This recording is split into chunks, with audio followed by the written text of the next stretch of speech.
ठाकुर जी निकले आज खेलवे के काज और कैसे जा रहे हैं। सुंदर चंदन की बिंदी अपने पूरे अंग पे लगा रखी है, कटिकाचनी पहन करके हाथ में गेंद आदि रस्सी आदि लेकर के ठाकुर जी पहुंच गए नन्हे से कन्हैया। जैसे ही यमुना जी के तट पे पहुंचे तो यमुना के तट पे तो सोई देख ली उनने, नीलो नीलो सा कुछ चमक रहा है। सोई ऊपर से झांक करके देखने लगे कौन है। और जैसे ही वृषभानु नंदिनी ने अपने सुंदर सुकुमार नेत्रन से श्याम जी को निहारो है। आहा, शूर श्याम देखत ही रीझे, देखते ही रीझ गए। अरे नेक्सी सी छुरी कौन की है, नेक्सी सी लाली, खुद भी नेक्से सही है। कई बार छोटे छोटे बच्चों से पूछो, उसके सामने दूसरा छोटा बच्चा उससे 6-7 महीने छोटा, उससे पूछो ये कौन है, छोटा बेबी है। वो खुद भी छोटा बेबी है लेकिन वो दूसरे को भी छोटा बेबी बोलता है।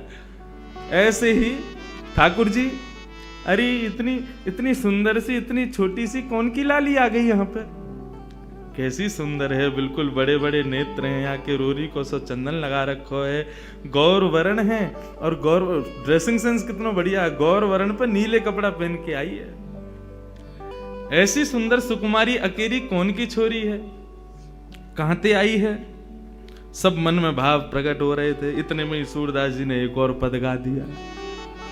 आहा, सूरदास जी पूछ रहे हैं एक और पद गाओ। बूझत श्याम कौन तू गोरी, बूझत श्याम कौन तू गोरी, बूझत श्याम कौन तू गोरी, बूझत श्याम कौन तू गोरी, बूझत श्याम कौन तू गोरी, बूझत श्याम कौन तू गोरी। हम भागवत कथा के अभ्यासी वक्ता है ना, वहां इतने पद गा नहीं सकते। वहां तो एक आध पद गा दे दिल में तो बहुत बड़ी बात है, लेकिन 4 दिन मुझको खुली छूट मिली है, एक के बाद एक पद ही चलेंगे। क्योंकि देखो, किशोरी जी को जानना हो, श्याम सुंदर की ब्रज की लीला में प्रवेश तो इनसे ही मिलेगो, इनके बिना नहीं मिलेगो। जैसे भागवत की कथा में श्लोक बहुत जरूरी हैं, ऐसी किशोरी जी के भाव में तो पद की विशेषता ज्यादा है। इन पदन को श्लोक से कम मत समझियो और चित्रण बनाओ अपने हृदय में। बूझत श्याम कौन तू गोरी, बूझत श्याम कौन तू गोरी, कहाँ रहती काकी है बेटी, कहाँ रहती काकी है बेटी, देखी नहीं कहूँ ब्रज में खोरी, देखी नहीं कहूँ ब्रज खोरी, देखी नहीं कहूँ ब्रज खोरी, देखी नहीं कहूँ ब्रज खोरी, बूझत श्याम कौन तू गोरी, बूझत श्याम कौन तू गोरी। तुम्हारो घर कहाँ है, कौन की लाली हो तुम छोटी सी, तुम्हारे बाबा कौन है, कहाँ तुम्हारो घर है। मैंने कभी तुमको पहले तो देखो ना यहाँ ब्रजमंडल में, कहाँ ते आई हो, ने अपना परिचय तो दो। किशोरी जी बोली हम अपना परिचय दें, बोले हाँ। बोले देखो, ब्रज में आवे को हमारा कोई काम ना है, हम तो यहाँ कभी आवे ना है, हम तो अपनी वृषभानु जी को हमारो घर है, वही में बहुत जगह वहीं खेलने, हम तो कभी आमे ना है और हमें तो डर और लगे यहाँ आवे में। ठाकुर जी बोले क्यों, डर क्यों लगे। बोले हमने सुनो एक चोर यहाँ रहे, उस सबन के चित्तन ने चुरा ले वे, माखन ने चुरा ले वे, जन कहाँ का चुरा तो हो गए। या हमारे बरसाने में तो साफ कह रखी है कि भाई कोई भी वहां मत जाइयो वृंदावन की ओर, क्यों वहां चोरे चोरी कर ले। किशोरी जी कह रही हैं, काहे को हम ब्रज तन आवत, काहे को हम ब्रज तन आवत, खेलत रही अपनी पोरी, खेलत रहित अपनी पोरी, खेलत रहत अपनी पोरी, खेलत रहत अपनी पोरी। हमें डर लगे ब्रज में आने में, क्यों डर लगे?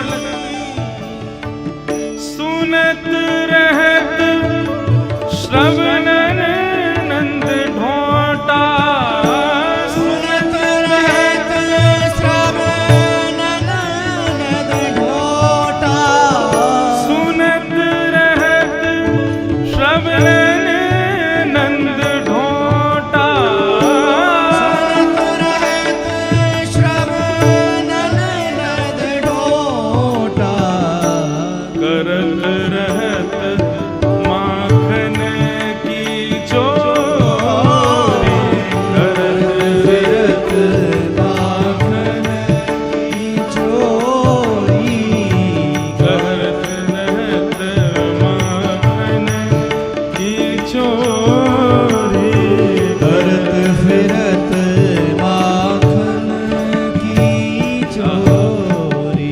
हमने सुनो एक चोर रहे यहाँ पे, वहां के डर के मारे कोई ना आवे। हमारे बाबा नु मना करिए, हमारी मैया नु मना करिए, वहां मत जाइयो, एक चोर रहे। और मुझे तो लगो तुम ही वो चोर हो। जाय साहब के तुम्हारे नैन मटक रहे हैं ना, जाय साहब की तुम्हारी बातें तो यूं लग रहा है कि वो नंद को ढोंटा तुम ही तो ना हो कहीं। ठाकुर जी बोले ना ना, ये सब कहा तुम तो कोई इतने गलत कह दी है। लोगन को काम ही है, कोई अच्छो करवे जावे वाके पीछे पड़ जावे। और तुम बताओ, मैंने तुम्हारो कछु चुरायो? देख लो पहले ही, कछु ना चुरायो ना तो फिर लोगन की बातन में क्यों आ रही हो? हमने तुम्हारो कछु नहीं चुराया तो फिर हमें चोर मत समझो। तुमरो कहा चोरी हम ले हो, तुमरो कहा चोरी हम ले हो, खेलन चलो संग मिली जोरी, खेलन चलो संग मिल जोरी, बूझत श्याम कौन तू गोरी, बूझत श्याम कौन तू गोरी।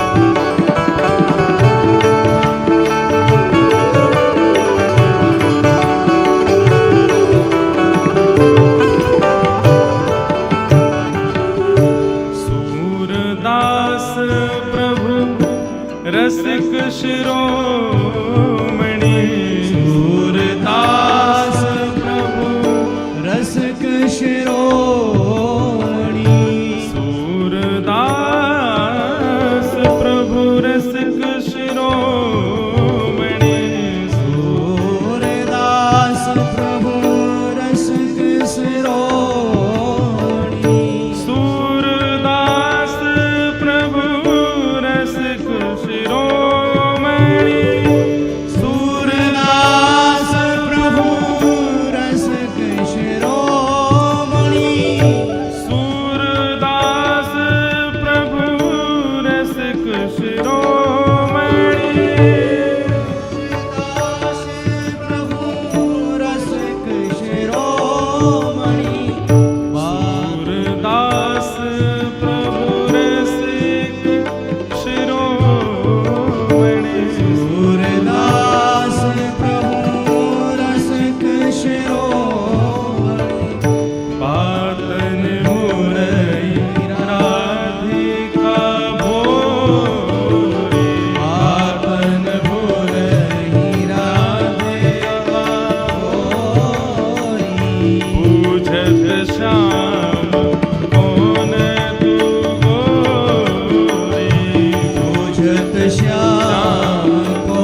ते आई हो, तुम्हारे बाबा कौन है, तुम्हारो नाम कहा है, मैंने कभी ब्रज में तो देखो ना।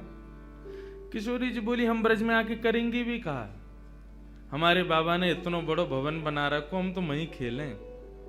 वो तो आज हम खेलते खेलते आ गए और ब्रज में आवे में तो हमें डर लगे, यहाँ तो एक चोर रहे, हमारी मैया बाबा बतामे उस सबन की चोरी कर ले, हमारे हम डर के मारे आमे ही ना है। ठाकुर जी बोले, मैंने कहा चुरा लियो तुम्हारो। किशोरी जी बोली, मुंह को लगे तुम ही वो चोर हो। ठाकुर जी बोले, तो मैंने कछु चुराया तुम्हारो, न चुराया तो कछु ना है, तो फिर आप ऐसा क्यों सोच रही हो कि मैं चोर हूं। और बल्कि एक बात कहूं, मेरी और तुम्हारी जोड़ी तो जच और रही है, देखो तुम गोरी गोरी, मैं सांवरो सो, बढ़िया लगेंगे, संग में रहेंगे, तो चलो खेलवे चलो हमारे संग। सूरदास प्रभु रसिक शिरोमणि, ऐसे रसिकन के शिरोमणि हैं ठाकुर जी। बाग पटुता तो इतनी बढ़िया उनके पास में, ऐसे मना लें, बातनी मुरई राधिका भोरी, भोरी सी राधिका रानी को उनने अपनी बातन में फंसाए लियो। और पहले ही मिलन में किशोरी जी को हाथ पकड़ करके अपने संग खिलावे ले गए ठाकुर जी। प्रथम मिलन को यह भाव श्री सूरदास जी वर्णन कर रहे हैं। बंधुओं, श्रीमद् भागवत का एक भाव सुनो। वैसे तो यहां पे सब श्री राधा दास ही बैठे हैं, लेकिन जिनको कृष्ण विरह व्याप्त है उनके लिए श्रीमद् भागवत में एक सूत्र बताया कि तुम्हारी भक्ति कभी इतनी प्रबल हो जाए, इतनी श्रेष्ठ हो जाए कि तुमको कृष्ण विरह होने लग जाए, ठाकुर जी के विरह में नेत्रों से आंसू ना रुकें, ऐसी स्थिति यदि तुम्हारी हो जाए तो उस समय तुमको क्या करना चाहिए। ठाकुर जी तो बड़े नटखटे, सामने प्रकट होंगे ना। तो ये कथा भागवत में ऐसी बताई गई कि जब ठाकुर जी अपनी लीला संवरण करके गए, तब भगवान 16,100 पटरानियों को द्वारिका में छोड़ गए, 8 पत्नियों को अपने संग ले गए। उन 16,100 पटरानियों को अपने संग लेकर के भगवान के परपौत्र वज्रनाभ लेकर के वृंदावन आ गए थे। बहुत ध्यान से सुनिएगा। वृंदावन पधारे भैरव, बहुत ध्यान से सुनिए।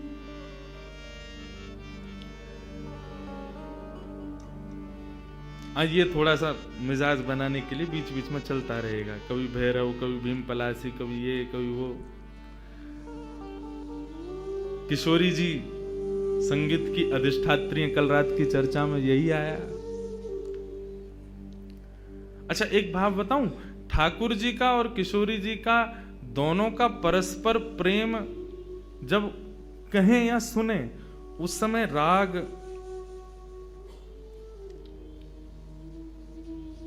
पीलू यदि सुना जाए, ठाकुर जी के परस्पर प्रेम का भाव प्रकट होता है पीलू राग में। कल के विषय में उसको रखेंगे, आप देखिएगा। ठाकुर जी का जब परस्पर प्रेम किशोरी जी के संग होता है, उस समय मानो ऐसा लगता है कि वेणु राव कोई और नहीं, श्याम सुंदरी कर रहे हैं। अन्यत्र कोई भी वाद्य बज रहा है तो ऐसा लगेगा मानो साक्षात किशोरी जी बजा रही हैं। ये मेरा अनुभव है व्यासपीठ का। जब श्यामा श्याम के परस्पर प्रेम का वैसे तो भाव में कहता नहीं, क्योंकि अनधिकारी लोग हैं, सबके मध्य क्या कहना, लेकिन कभी यदि भाव आता है और प्रकट होने लग जाता है तो उस समय यदि पीलू भाव हो तो सच में ऐसा नहीं लगता बंशी वाले भैया बजा रहे हैं, ऐसा लग रहा है श्याम सुंदर बजा रहे हैं। वैन जो बजता है तो ऐसा लगता है कि मानो स्वयं से किशोरी जी बजा रही हैं। उन्हीं के दोनों भाव से ये सब संगीत प्रकट हो रहा है। तो ये संगीत तो माध्यम है, इसी से ही दोनों का परस्पर प्रेम प्रकट हो। बहुत ध्यान से सुनना।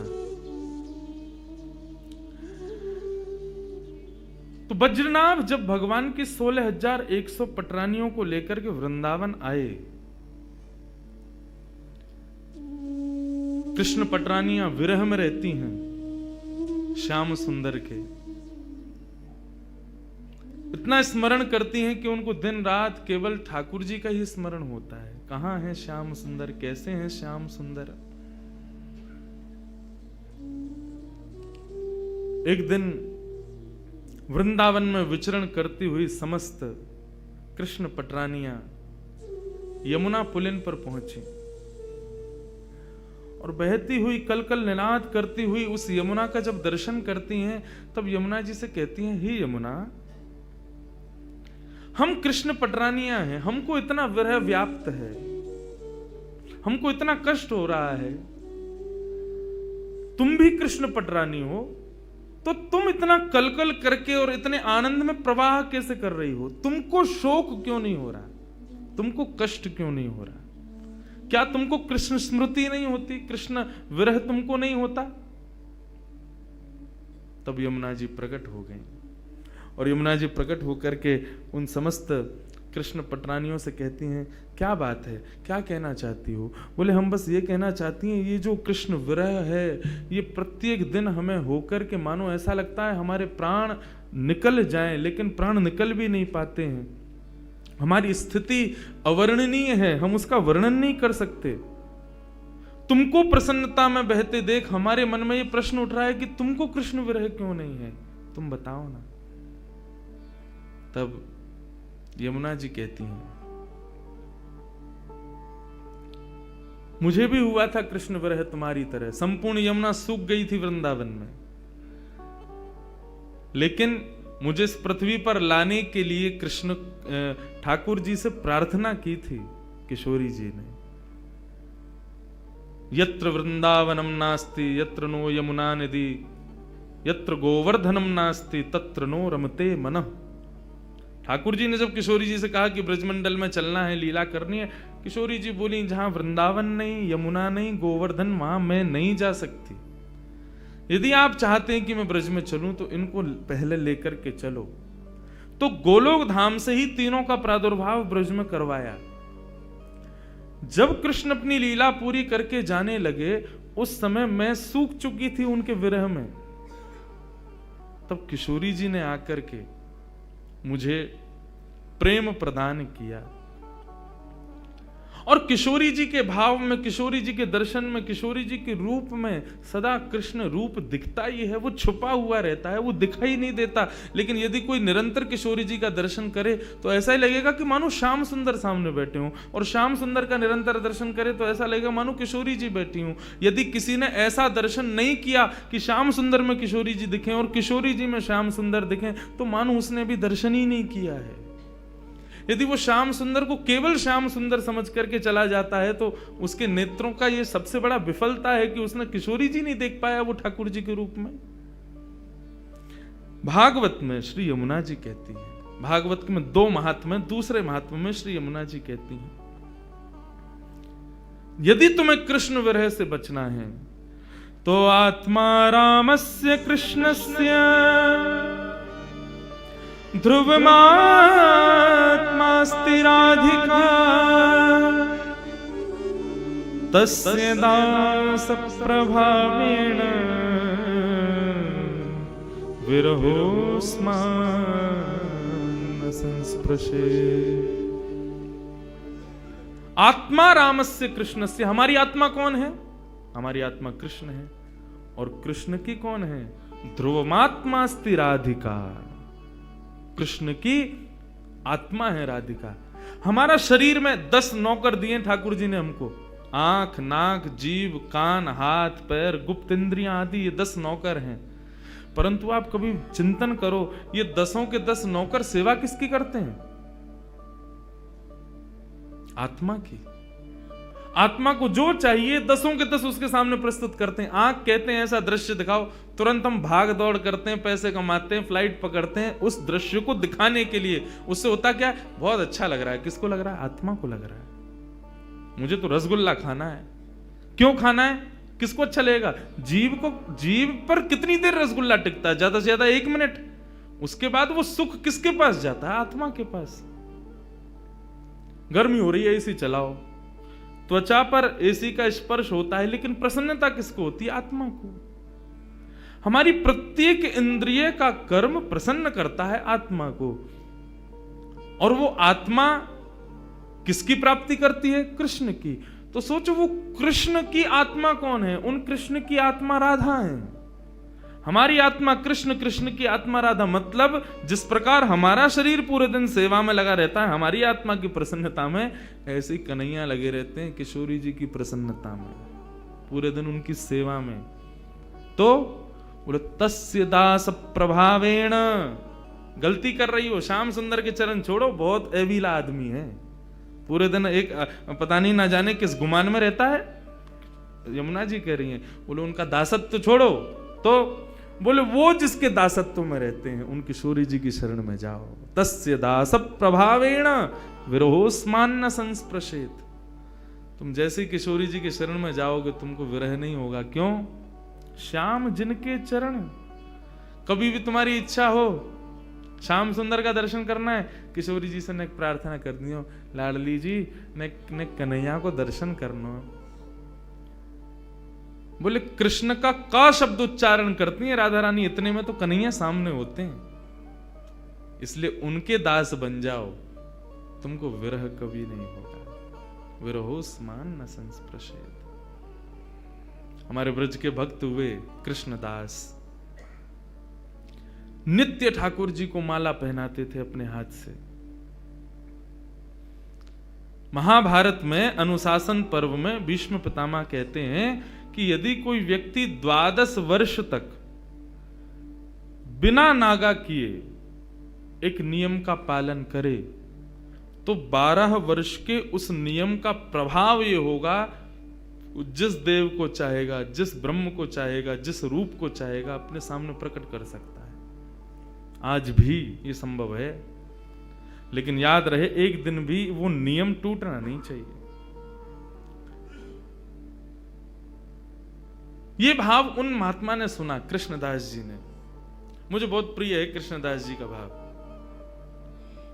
उन्होंने एक ही सेवा अपना ली। जब कथा में सुनकर के गए कि 12 वर्ष तक कोई नियम अपना लिया जाए और 12 वर्ष तक उसको बेनागा पूर्ण किया जाए, तो 12 वर्ष के बाद जिस देव को चाहोगे, जैसे चाहोगे वैसे उसका दर्शन हो सकता है। तो नित्य माला बनाते थे अपनी कुटिया में, और नित्य माला बना करके नंद गांव में, नंद भवन में ऊपर जाकर के कन्हैया को अपने हाथ से पहनाते थे। और उनका भाव केवल इतना था, कन्हैया मैं ये नियम इसलिए अपना रहा हूं कि मैं चाहता हूं जिस दिन 12 वर्ष पूरे हों, 13वें वर्ष का पहला दिन प्रारंभ हो, उस दिन मैं ना आऊं, मेरा कन्हैया मेरे कुटिया पे आए, मैं वही माला पहनाऊंगा। मेरा बस यही नियम है। नित्य ठाकुर जी को माला पहनाते, और माला पहनाने के बाद में कन्हैया के कान में बोलते, लाला 2 साल हो गए, केवल 10 साल रह गए। माला पहनाते, कन्हैया केवल 5 वर्ष रह गए, कन्हैया अब केवल 1 ही वर्ष रह गए, कन्हैया अब तो 6 ही महीना रह गए, कन्हैया अब तो 15 दिन रह गए, अब तो नाचते हुए जाते हैं माला लेकर के, कन्हैया अब तो 1 ही हफ्ता रह गो। रोज माला पहना में, गर्मी पड़े, सर्दी हो, वर्षा हो, खांसी हो, जुकाम हो, बुखार हो, नहीं छोड़ते थे अपना नियम। आज विश्राम दिवस 12वां वर्ष का अंतिम दिन, ठाकुर जी के सन्मुख गए, माला गले में धराई, लाला सेवा पूर्ण भई अब मोरी, अब मेरी सेवा पूर्ण, प्रतीक्षा करूंगा, कल 13वें वर्ष को पहला दिन है, तू आइयो, तेरे काजे देख 56 भोग बनाऊंगो, तेरे काजे बढ़िया जो है माला बना के रखूंगो, एक सेज सजा के रखूंगो, ने एक देर पौड़ जाइयो मेरे पास, ने एक मुँह से बतिया लियो, और लाला तू को जितनो समय मिले तू उतनी देर को आइयो, लेकिन आ जाइयो। और प्रणाम करके उल्टे पांव जा रहे हैं। बोले कि इसका मतलब क्या है? बोले अब कल मैं आऊंगा नहीं, और लाला तू नहीं आयो ना तो जीवन में भूल जाइयो कि मैं कभी आऊंगा। नंदगाम में और नंद भवन में ये मेरा अंतिम प्रवेश है। और प्रणाम करके दिल्ली को चले गए। 56 भोग सजाए, दुनिया भर की सामग्री बनाई, सुंदर सुंदर माला तैयार करी, एक कन्हैया की, बाकी के सबरे ग्वाल वालन की। बोले बछड़ा बछिया आमेंगे संग में, उनको माला पहनाऊंगा, उनके का जो भंडारो है उनके काज भी 56 भोग सजाऊंगा। सबके लिए सब तैयार किया। 13वें वर्ष का जब पहला दिन प्रारंभ हुआ, सुबह से ही राह तक रहे, कन्हैया आ रहे होगो, श्याम सुंदर आ रहे होगो, नंद नंदन आ रहे होगो। अभी श्रृंगार को समय भयो है, धूप की छांव से पता कर लेते हैं कि अभी कौन सा समय चल रहा है। अभी श्रृंगार को समय भयो होगो, अरे लाला व्यस्त होगो, श्रृंगार करके और फिर वाके बाद प्रसाद पाके फिर आवेगो। अभी भी नहीं आए हो, कोई बात ना, राजभोग पाके आवेगो, गैया चराते हुए चुपके ते आ जाएगो मेरे पास। अपने मन को सांत्वना दे रहे हैं। दोपहर का समय हुआ, सूर्य बिल्कुल ऊपर, राजभोग का समय चल रहा है। कन्हैया आ रहे होगो, बार बार जामे गुलाब जल लेकर के और छींटे मार करके आ जामे। थोड़ी देर में धूप के ताप से, गुलाब जल से वो पृथ्वी फिर से सूख जाती। ठाकुर जी नहीं आए। गैया चरा के दूर चलोगे होगो, शाम को आवेगो, लौटते समय आ जाएगो, 4 बजे आ जाएगो। सूर्य अस्ताचल को जा रहा है और प्रतीक्षा कर रहे हैं। कन्हैया आ रहे होगो, गुलाब जल को छींटा करें, बार बार माला पे जल छिड़क दें, कहीं कोई मक्खी बैठ नहीं जावे 56 भोग पे, वाको विचार करें और फिर देखने लगे कन्हैया आ रहे होगो। नहीं आए श्याम सुंदर। कोई बात ना, शाम को ओलाई करवा करके और फिर रात्रि को प्रसाद पाके कन्हैया फिर आवेगो। तब भी नहीं आए। शयन का समय हो गया, बाबा एक टक बस बैठे हैं, कन्हैया आ रहे होगो। है सके नंदरानी यशोदा नंद बाबा को शयन करवा के आवेगो। रात्रि हो गई, नहीं आए ठाकुर जी। कृष्णदास जी मुस्कुराने लगे। 12 साल से एक टक बिना नागा किए अपने नियम में लगा हूं।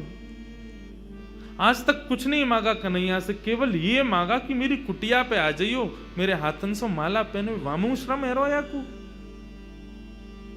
तुरंत अपने 56 भोग को पूरा एक पोटला बनायो, माला उठाई, सब सामान वहां से तुरंत धर लियो और कुटिया में तालो लगा करके बाबा निकल गए नंदगांव से। बोले जीवन में नहीं आऊंगा, मेरे जीवन को सबसे बड़ा अपराध है गयो, मैंने 12 साल या कन्हैया को दे दिए या श्याम सुंदर को दे दिए। अरे काय बात को श्याम सुंदर, काय बात को कन्हैया, काय बात को दयालु। एक भक्त की एक मनोकामना ना पूरी कर सके, ना रहनो अब यहां पे। जैसी जाने लगे तो मार्ग में गायों का झुंड जा रहा था। जैसे उस झुंड में प्रवेश करने लगे, सोचते हुए जा रहे हैं, कुछ विचार नहीं हो रहा है। जैसे भीतर प्रवेश करने लगे, इतने में ही एक ग्वारिया आया, ग्वारिया ने आकर के हाथ पकड़ो, बाबा बाबा बाबा गैया चढ़ जाएंगी ऊपर। पीछे मुड़ करके देखो तो नन्नो सो एक बालक, ऊंची धोती पहनी, सिर पर स्वाफा पहनो भयो है और एक लठिया को अपने कंधा पे लगा करके वापस दोनों हाथन को टांग करके और बाबा के पास आयो है। बाबा गैया चढ़ जाएंगी, अभी मत जाओ, गैयान को जान दो पहले। बाबा बोले कौन की गैया है ये? बोले नंद बाबा की गैया हैं। कितनी गैया और हैं? बोले अभी बाबा बहुत हैं। कितना समय लगेगा? बोले बाबा अभी समय लगेगा, इन्हें सबन ने जान दो, फिर तुम चले जाइयो, तब तक यहाँ बैठ जाओ, आ जाओ, नेक मोते बतिया लो। बाबा बैठ गए, पूछने लगे कहाँ से हो, क्या हो, कैसे, कहा, सब बात चलने लगी। बोले वो सब बाद में बताऊंगा, बाबा ये बताओ यहाँ में तो देसी घी की सुगंध आ रही है, या मैं कहा धरो भीतर? बोले अब कहा बताऊं तो को, ये छलिया माखन चोर ऊपर बैठो का कपटी एक नंबर को, या के काजे 56 भोग बनायो, आयो नहीं, जा रहा हूं छोड़ छाड़ के। बाबा तो फिर या को का करोगे?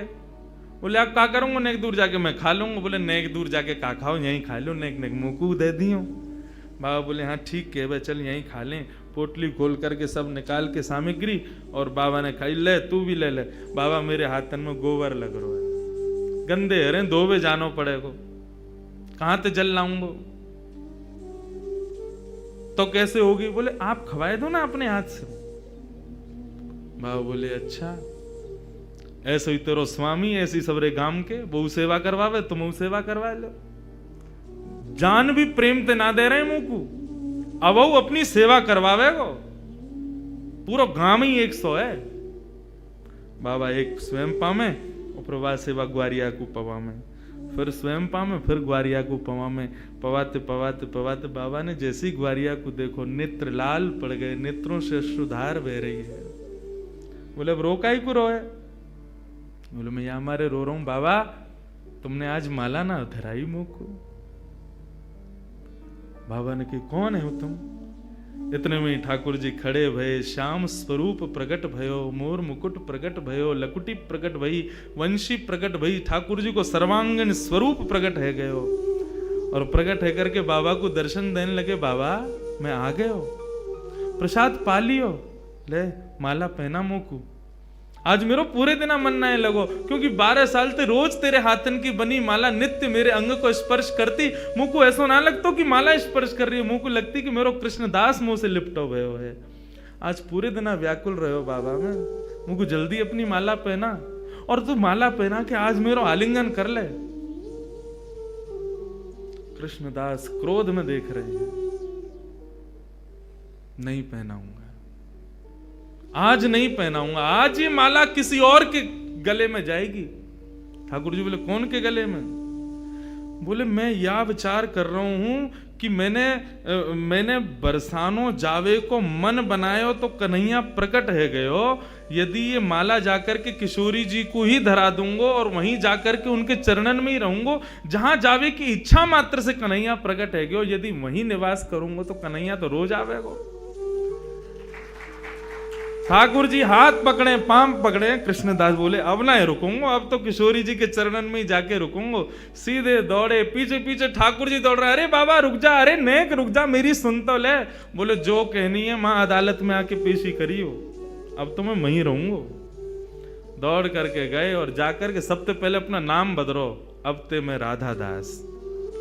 किशोरी जी के चरणन में जाकर के माला धरा दी और जैसे ही प्रणाम करके किशोरी जी को देखो है तो वही किशोरी जी में श्याम सुंदर, वही श्याम सुंदर में किशोरी जी, ऐसा भाव उनके सामने प्रकट है गयो। कहने को अभिप्राय भागवत भी इस बात को स्वीकार करे कि तस्य भाव प्रभावेण विरहोस्मान न संस्पृशेत। यदि किशोरी जी की शरण ले ली जाए तो ये श्याम सुंदर कभी कोई को विरह ना दे सके।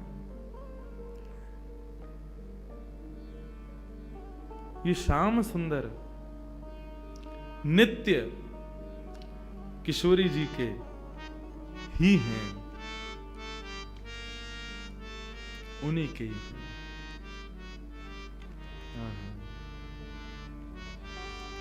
ऐसे किशोरी जी को हम बारंबार प्रणाम करें, बारंबार वंदन करें, वो हम पे कृपा करें।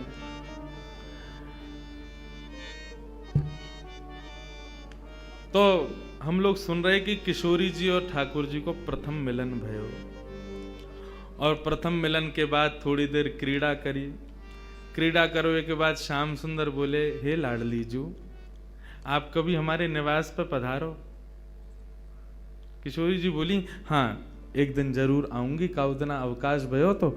अब दोनों जा रही हैं वहां से, श्याम सुंदर अपने घर को जा रहे हैं और किशोरी जी अपने घर को जा रही हैं, लेकिन एक दूसरे के रूप माधुरी पर ऐसे मोहित भये हैं कि जा तो रहे हैं कुंजन में, लेकिन एक दूसरे को देखते देखते देखते देखते आगे एक कुंज ऐसी आवे, दोनों फिर से मिल जामे। अरे हम तो फिर से यहीं आ गए, आप सुनो, आप वहां से जाओ पल्लंगते में, यहाँ से जाऊंगा।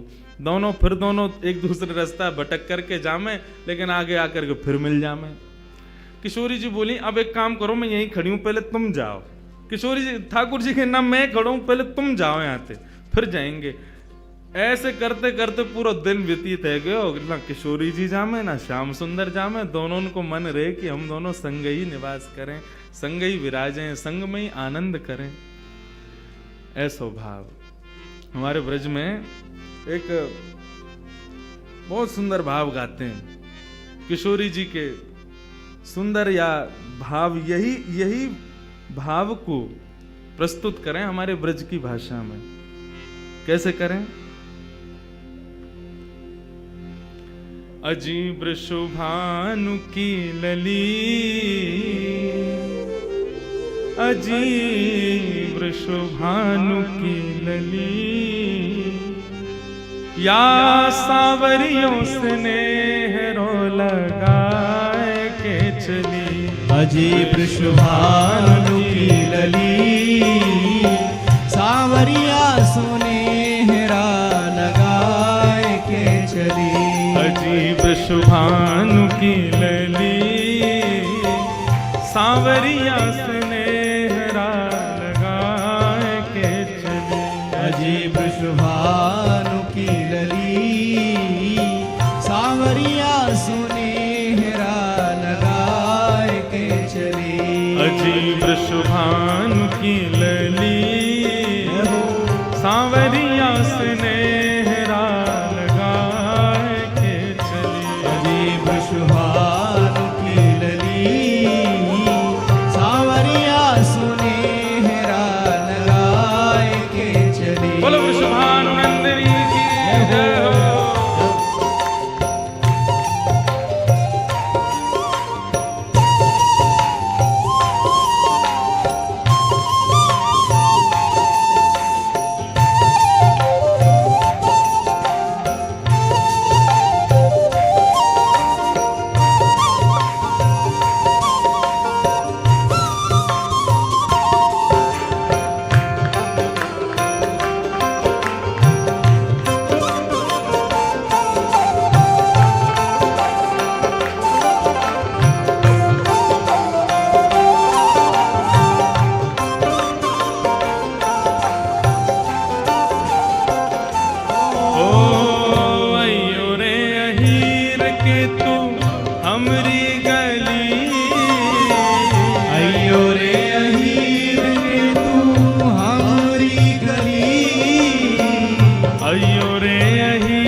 छिड़कूं लाला तेरी पगड़ी। चंदन छिड़कूं लाला तेरी पगड़ी। अरे हाँ चंदन छिड़कूं लाला तेरी पगड़ी। अरे हाँ चंदन छिड़कूं लाला तेरी पगड़ी। अजी वृषभानु की लली कानु की लली सावरियों स्नेह रो लगाए के चली।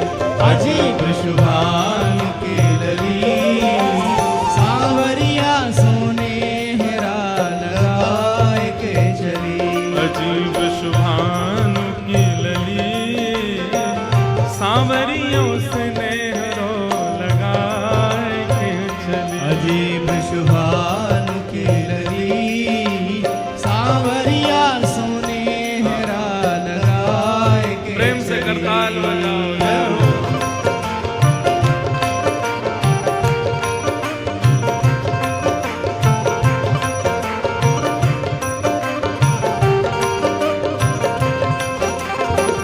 श्री राधा रानी की जय हो।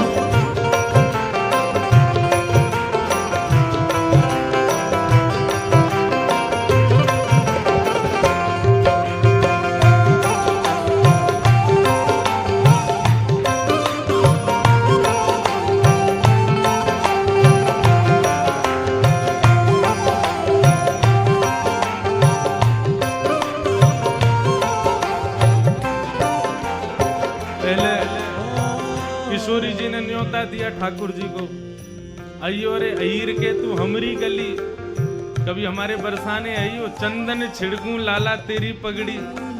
तू आवेगो तो पर चंदन छिड़कूंगी, चंदन छिड़कवे को मतलब तेरा बहुत सम्मान करूंगी। ठाकुर जी बोले नेक्सी सी है और देख गुमान कैसो करे। बातन ने कैसी बोले पटक पटक के अपने मुंह में थे। नैनो नैनो कजरा मुख भर्यो पान। नैनो नैनो कजरा मुख भरो पान। ये विचार करके कितना सुख मिलता है।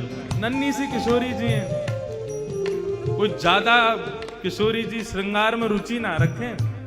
किशोरी जी के जितने भी पद सुने, जितने भी भाव देखे, किशोरी जी के श्रृंगार का वर्णन हमेशा ऐसे किया कि किशोरी जी बहुत हल्को से श्रृंगार करें। ठाकुर जी कह रहे हैं कैसी देख गुमान कर रही है, मुंह में पान भरो भे और नैने नैने कजरा लगायो, बिल्कुल हल्को सो कजरा। हाँ नैनो नैनो कजरा मुख भरो पान, नैनो नैनो कजरा मुख भरो पान। बारी सी उमरिया राधे बड़ोरी गुमान। हाँ बारी सी उमरिया राधे बड़ो ही गुमान। अरे हाँ बारी सी उमरिया राधे बड़ो ही गुमान। हाँ बारी सी उमरिया राधे बड़ो ही गुमान। अजीब शुभानु की लली, भानु की लली, सावरियों से नेहरा लगाए के चली। अजीब शुभानु की लली, सावरिया सुनेहरा लगाए के चली। अजीब शुभानु की लली, सावरियों से नेहरा लगाए के चली। अजीब शुभानु की लली, सावरिया सुनेहरा लगाए के चली। वृंदावन की, ओ वृंदावन की कुंज गलन में राचो है राज। वृंदावन की कुंज गलिन में रचो है राज। वृंदावन की कुंज गलन में रचो है राज। वृंदावन की कुंज गलिन में रचो है राज। हाँ याही धुन गावे स्वामी कान्हा। या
अजीब शुभानु की लली, सांवरियों से नेहरा लगाए थे। अजीब शुभानु की लली, सांवरिया सोनेहरा लगाए चले। ये शुद्ध विशुद्ध ब्रज को भाव है। हमारे ब्रज में किशोरी जी के, श्याम सुंदर के, अब अकेली किशोरी जी की चर्चा में सुख नहीं मिले। श्याम सुंदर को पुट होए संग में तभी आनंद आवे। ऐसी श्याम सुंदर की चर्चा में जब तक किशोरी जी नहीं आवेंगी तब तक रस नहीं आवे। अकेले रसगुल्ला में गुल्ला ही खाओगे तो कहाँ रस मिलेगा? वहां के संग में चाशनी होनी चाहिए। तो एक दूसरे के पूरक हैं, इनकी संग में ही चर्चा चलेगी। मैं रोज विचार करूं अकेली किशोरी जी पर कैसे बोलूं। बिना श्याम श्री राधा रानी को वर्णन कैसे है सके? बिना श्याम सुंदर के ये भाव कैसे प्रकट हो? बंधुओं, कल भी चर्चा हुई रात्रि में। अब यहाँ तो क्या कथा, तो ये 3 घंटा सबके सामने है, नहीं तो पूरे दिन ही कथा चल रही है। कल भी रात में चल रही, दिन में चल रही, अब चल रही। आधे तो ज्यादा माल तो ये घर पे ही ले लें मुते। यहाँ के काजे नेक नेक छोड़े। इतरवंश महाप्रभु कहते हैं, बसो मोरे नैनन में यह जोरी, नव दुल्हे ब्रजराज सांवरो, दुल्हन राधा गोरी।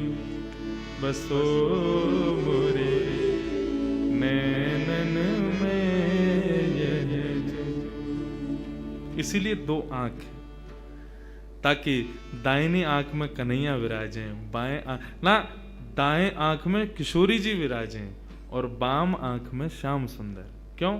जब दर्शन करोगे किशोरी जी बाएं में विराज रही हैं, ठाकुर जी दाएं में, लेकिन जब तुम दर्शन करोगे तो तुम्हारी दाहिनी आंख में श्याम सुंदर है तो वहां में किशोरी जी प्रवेश करेंगी, और तुम्हारी बाएं में किशोरी जी तो वहां में श्याम सुंदर प्रवेश करेंगे। इसलिए नहीं तो एक आंख ही बना देते ठाकुर जी यहाँ पे बीच में, बस वातु दिख जा तो हमें पूरी दुनिया देखनी है, वातु देख लेते। ये 2 आंख ठाकुर जी ने यही मारे दई। हितरवंश महाप्रभु कहते हैं यही मारे आपने 2 आंख दई है प्रभु, ताकि दोनों में आप प्रवेश कर सको। हित हरिवंश करीन्यो छावर, हित हरिवंश करीन्यो छावर, चिरजियो यह जोड़ी, चिरजियो यह जोड़ी। बसो मोरे नैनन में यह जोड़ी, बसो मेरे नैनन में यह जोड़ी। एक दिन किशोरी जी जब से मिलके आई हैं श्याम सुंदर से, तब से दिन रात ठाकुर जी को चिंतन कर रही हैं। बंधुओं देखो, वैसे तो ये परमात्मा है, वैसे तो ये पर ब्रह्म है, इनको सब पता है कि कौन क्या है क्या नहीं है, लेकिन जब ठाकुर जी लीला करने आए हैं तो पूर्ण लीला में ही रहते हैं। उस समय ये भाव नहीं है कि किशोरी जी क्यों याद कर रही हैं ठाकुर जी को, वे तो भगवान है, वे तो जानती हैं कि कौन श्याम सुंदर कैसे क्या, तो फिर ये क्या है। अरे भाई, जब ठाकुर जी लीला में पधारते हैं तो पूर्ण लीला के ही होके आते हैं। श्रीनाथ जी अपने मंदिर में विराज रहे थे, गुसाई जी सेवा कर रहे थे, इतने में ही एक बिल्ली घुस गई भीतर। तो बिल्ली देख करके श्रीनाथ जी को भगाओ भगाओ भगाओ। गुसाई जी बोले, आप परम ब्रह्म परमात्मा, पूरे विश्व के जगदाधार, पूरे विश्व को बनाते हो, या बिल्ली से डर रहे हो? श्रीनाथ जी बोले, सुनो, निकलो मंदिर से बाहर। क्यों? या तो तुम जाओ या मुंह जान दो। गुसाई जी बोले, अरे जय जय, कहा अपराध है, आप इतने नाराज क्यों है? तुम मुंह को लाला मानो ना। बोला, हाँ लाला मानो। तो लाला मानोगे तो लाला को बिल्ली तो डर लगेगा, लाला को कुकर तो डर लगेगा। तुम पर ब्रह्म मानोगे तो फिर मेरे सामने साधारण मैया को भाव मत दिखाइयो। फिर फिर तुम साधारणी बन के आओ। जब परब्रह्म मानने हो तो परब्रह्म मानोगे तो परब्रह्म जैसी सेवा करो मेरी। लेकिन तुमने मुंह को लाला मानो है तो लाला को तो चींटी तो डर लगेगो, छिपकली तो डर लगेगो, बिल्ली तो डर लगेगो। तुम्हारी सेवा में अभी न्यूनता है लेकिन मेरे भाव में न्यूनता ना है। मैं वो लाला बन की सेवा करवा रहा हूं लेकिन तुम्हारे मन में आ रहा हो कि तो परब्रह्म है, इनको बिल्ली से डर कैसो। तो हे मोहे नाते अनेक मानिए जो भावे। आप किशोरी जी के प्रति, श्याम सुंदर के प्रति जो भाव रखो। कल मुंह को इतना बढ़िया लगो, रात में आए तो मैया को परिचय सबका, ये हमारी कीर्ति मैया हैं, ये राधा रानी के भैया हैं, ये राधा रानी की बुआ हैं, ये चाचा हैं, ताऊ हैं, ये उनके भतीजा हैं, ये सब हैं। ये भाव सच में ये विशेष है। और एक बार को एक बात बोलूं, आपने केवल कहने को किशोरी जी से कही कि मैं आपको चाचा हूं। आप एक बार को कभी है सके अपने कर्तव्य को भूल जाओ, लेकिन किशोरी जी नहीं भूलेंगे। तुमने कही है कि तुम मेरे चाचा हो तो चाचा वारो कर्तव्य निभाओ। ठाकुर जी की भक्ति में 3 चीज बहुत जरूरी, विश्वास, दूसरा संबंध और तीसरा समर्पण। जब तक ठाकुर जी की भक्ति में कोई संबंध ना हो, विश्वास ना हो, समर्पण ना हो, सबसे पहली सीढ़ी है विश्वास। विश्वास करो, हां। दूसरी सीढ़ी है कोई भी संबंध। और संबंध भी आप पूछो हम ठाकुर जी से कौन सा संबंध बनाए। देखो संबंध जैसे पुत्र होता है ना, तो आप पूछोगे नहीं कि मैं इसका पिता बनूंगा अब। अरे पुत्र हुआ तो पिता हो ही आप उसके। संबंध कभी बनाए नहीं जाते, संबंध हो जाते हैं। ठाकुर जी को देख के जो भाव प्रकट हो वही ठाकुर जी को मान लो। और कई लोग ऐसे कहते हैं हमारा कोई भाव ही प्रकट नहीं होता तो अभी कथा सुनो, सत्संग करो, संतों का संग करो। अभी तो तुम स्कूल में प्रवेश करने लायक ही नहीं हुए हो तो फिर ठाकुर जी संबंध कैसे बनाओगे। पहले अपनी संगत सुधारो, अपनी रंगत सुधारो, अपना सब कुछ सुधारो। जिस दिन ठाकुर जी को देख के कोई भाव आ जाए उस दिन समझना अब मैं योग्य हो गया ठाकुर जी संबंध बनाने के। उस दिन उसी भाव से ठाकुर जी से, किशोरी जी से संबंध भाव रख लो। तो किशोरी जी अब चिंतन कर रही हैं ठाकुर जी का। श्याम सुंदर के नेत्र, श्याम सुंदर के कपोल, श्याम सुंदर की मुख मुस्कनियां, श्याम सुंदर को सर्वांगीण अंग वा को चिंतन चल रहा है किशोरी जी के चिंतन में। और वही हाल यहां श्याम सुंदर को है। रात भर करवट बदल रहे हैं, बार बार विचार कर रहे हैं कहाँ है वो, कौन की छोरी आई ऐसी अपनों ऐसा पागल सा बना के चली गई है, कब मिलेगी, कब आवेगी। रोज जामे यमुना पुलिन पर खोजें लेकिन किशोरी जी के दर्शन ना हो। आज किशोरी जी ने मन बनाया, बोले आज नंदगाम चलेंगी। समस्त गोप ग्वाली जितने भी किशोरी जी की सखी सहचरी हैं सबसे किशोरी जी बोली आज नंदगाम चलेंगे। अरे नंदगाम बहुत दूर है और तू ना जाने मां कौन रे, चलिया माखन चोर मरकट बंधु। हमने सुनिए टेढ़ी टेढ़ी सी चाल चले और सबन को अपनो दीवानो बना ले, सबन को अपने चंगुल में फंसा ले, ऐसी मीठी मीठी बात करे। वामेते एक व्यसन निकले, वह व्यसन को कोई एक बार चख ले तो वह व्यसन के बिना रह ना पावे। किशोरी तू जो कहेगी सो करेंगे लेकिन नंदगाम ना जाएंगे। अच्छा चल नंदगाम ना जाएंगे, नेक दूर तक चल रहे। और करते करते किशोरी जी के मन में बार बार भाव जानो तो नंदगाम है। एक एक करके सखियां सब छोड़ती जा रही हैं। अरे मेरी तो सास बुला रही होगी, मेरे घर में बालक रो रहे होगो, आदि आदि करके सब सहचरियां वहां से चली गई। अकेली किशोरी जी पहुंच गई नंदगांव। जैसे ही नंदगांव पहुंची, नंदगांव पहुंच करके किशोरी जी सबसे पूछें कुंवर कान्हा कहाँ रहे, कुंवर कान्हा को घर कहाँ है।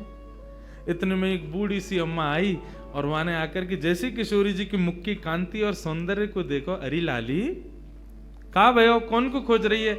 मैं कुंवर कन्हई को खोज रही हूँ, वो कहाँ है। बोले तो ना पता घर कहाँ है। बोले ना पता, आजा मैं लेके चलूं।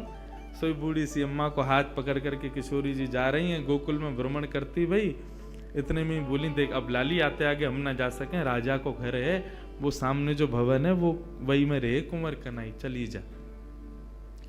यहां भीतर ठाकुर जी बैठे यशोदा मैया के पास और क्या कह रहे हैं, मैया ने हाथ पांव पकड़ लिया, बोले लाला तेरी बहुत शिकायत हमें, अब तो अपने गोकुल तक का सब जगह तो शिकायत आ रही है, तू इतनी चोरी करे या चोरी है छोड़ दे। ठाकुर जी कह रहे छोड़ दूंगा, लेकिन बदले में मुंह को कहा देगी, जो तू कहेगो सो दूंगे। सो खाऊं पर घर ना जाऊं मैया, अब ना करूंगो चोरी, पर सांची कह कब लावेगी मुंह को तू दुल्हन गोरी। अच्छा दुल्हन चाहिए तो? बोले हाँ मैया दुल्हन चाहिए। कायते के बहू?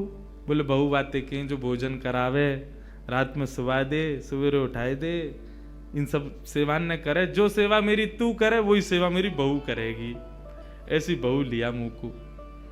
लेकिन मैया मेरी पहली सुन ले, मैं जैसी चाहूं वैसी बहू लइयो मुंह को। कैसी बहू चाहिए? भोरी सी होए सुभग छोटी, भोरी सी लइयो, ज्यादा तेज तर्रार भरमू मत लेके आइयो। क्यों? मौत तो दूर कर देगी, फिर तेरो घर बनवा देगी यमुना के पुलिन पे, तू और बाबा वहीं रही हो, मैं और बहू यहाँ रे करेंगे। भोरी सी होए सुभग छोटी और सुवा सारी नाक आंख मोटी। पहनी सी तो नाक हो बाकी कैसी तोता जैसी, और बड़ी बड़ी आंखन वारी होए, और तोते दिखाए मुख घूंघट में, मुस्काए जाए थोड़ी थोड़ी। जैसे ही तू बा के सामने आ जाए करे सोई घूंघट कर ले, और घूंघट में ती नेक नेक मुस्का जाए करे। ऐसी बहू लिया मैया मुंह को। मैया बेटी बेटी कन्हैया की बात ने सुन रही है। बोले ज्यों ज्यों बड़ो है तो जा रहा, त्यों त्यों तेरे भीतर जन कहा प्रकट है तो जा रहा। कहाँ ते लावे इन सब बातन ने? बड़ी आंख वारी चाहिए, पैनी नाक वारी चाहिए, बोरी सी चाहिए, ऐसी चाहिए, कौन सिखावे तो को? मैया देख तू बात मत बदल, बता चोरी छोड़ू कि नहीं छोड़ू? हाँ लालबाए तो छोड़ दे, तो मेरी बात मान ले फिर।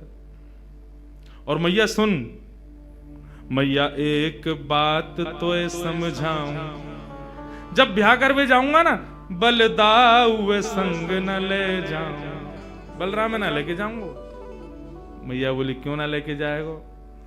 मैं कह रहा हूं वो गोरो है, कहीं बहू को मन लास्ट में बदल गो तो बाकी माला पहना दई तो, या हमारे बलराम ना लेके जाऊंगा। मैया एक बात तो समझाऊं, बलदाऊ संग न ले जाऊं, बाबा ते कह के मगवाए दे चढ़वे को सुंदर घोड़ी।